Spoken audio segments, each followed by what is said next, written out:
I remember when I got my first advance from Sony, when I signed my publishing contract. They gave me something like $20,000. And they asked me, so what do you want? I said, I want, I think the total that they were supposed to give me was $30,000. But I told them, okay, I want 15,000 in money as a check to put in my bank account. But I want the other 15,000. I need you. I know that you have special connections to buy studio equipment.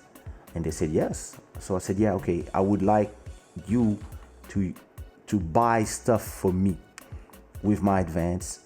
The other 15,000, I want this computer, I want this, I want that, I want this keyboard, etc., etc.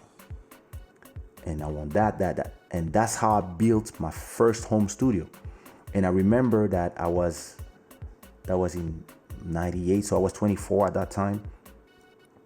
I remember that my publisher was super surprised because every rapper at 24, when they receive their first money, they want to buy a car, they want to go in the club, get some drinks, show people that they have money. And they were really shocked that I asked to have equipment. But this equipment was me starting my strategy of, okay, I'm going to give you my publishing for 5 years. So you're going to own the publishing of all these songs. But in exchange, you're going to pay me my first home studio. With my home studio, I'm going to be able to create all my tracks from home. And in a few years, even if I'm sacrificing the publishing of all these songs.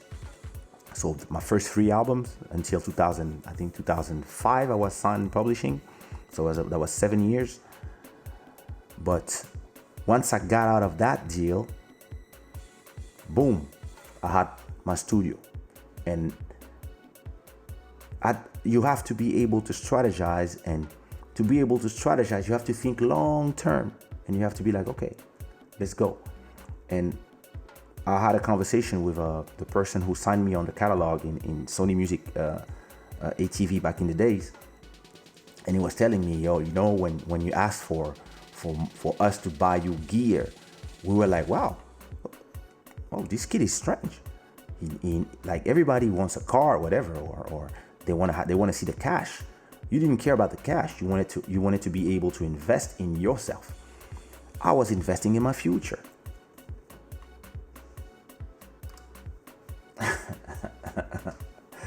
Dollars are about to suck even more, bro.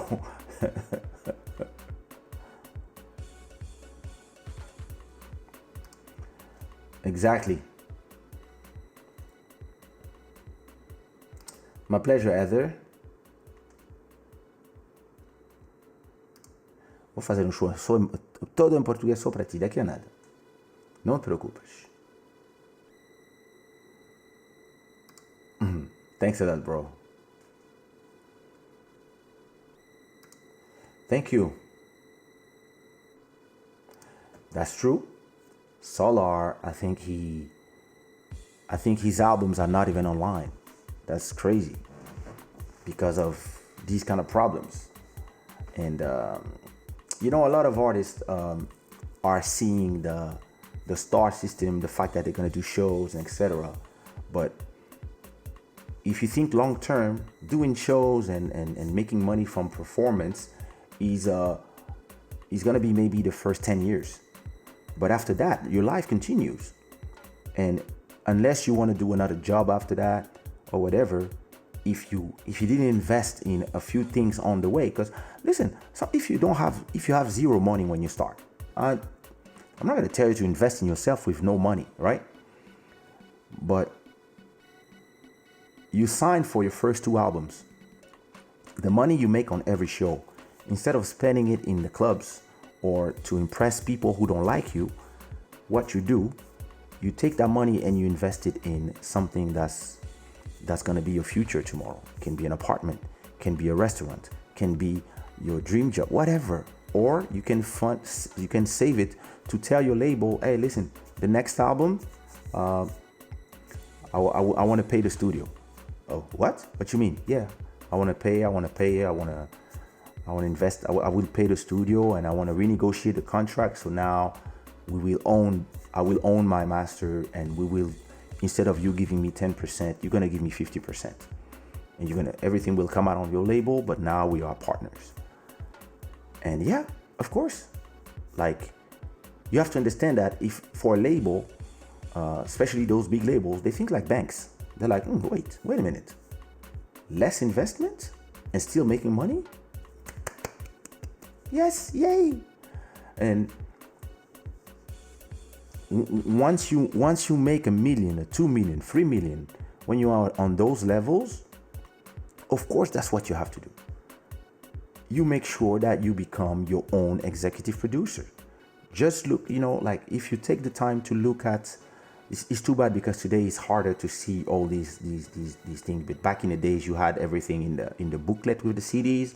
But first album of Rihanna, everything was Def Jam. Second album, same thing. Third album, executive producer, Rihanna Fenty. I was like, smart girl. She started reinvesting the money she was making from all these shows in her own production, and she became part of the production. Same thing for Beyonce. Same thing for, the people who stay long in this business and they go far are the people who can see far.